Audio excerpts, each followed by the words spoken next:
Lo mqhudelwano THNDR MKHAMBATHINI DERBY ulwazi mlaba uthi ke kubalulekile ukuthi ke bahlele imidlalo efana nalena ukuze ke intshinga zibandakanye nezinto ezingalungile ezifana nophuzo. Ekhuluma ke nethimba lezindaba umlaba uphinde waveza ukuthi ke ukufika kwabahlola ikhono yikho ke kuzokhulisa abafana bendawo.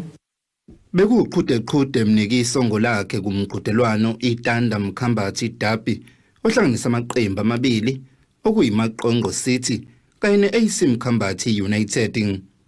Lo mqhudelwano uhloswe ngawo ukugqugquzela intsha ukuba ingazibandakanye nezinto ezingalungile ezifana nophuzo oludakayo.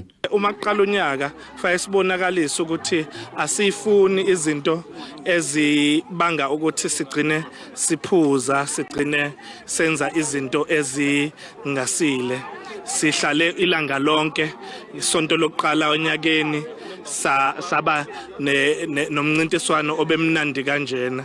Okubalekile ukuthi umphakathi iphathi yale mdlalo ebe successful kangaka, and we are happy ngendlela esibone ilevel ikuyona, especially endaweni yasemakhaya, which as ama scouts we are very happy because we saw ama players who gonna give them a chance, uma teams ako NFD nama team ako DCC. Inhlangano yengamela ibhola isafa yasemgungundlovu ibingxenye lomqhudelwano kenhloso zoseka lamaqembu. Into esilethile i-team AC Mkhambathini idlala ngaphansi kweleague yethu i-Regional League exhase Hollywood Bet kanye nemaqonqo nayo ingaphansi kwethu.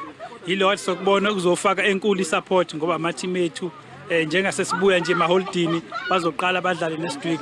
Besofaka nje enkulu support kulama-team omabili akhona la ukuthi sikhona siwumgungundlovu njane region ekuyona enkulu KZN Mgungundlovu. Ezdabenze 1 KZN TV kubikuthi abantu maphumulo eMkhambathini.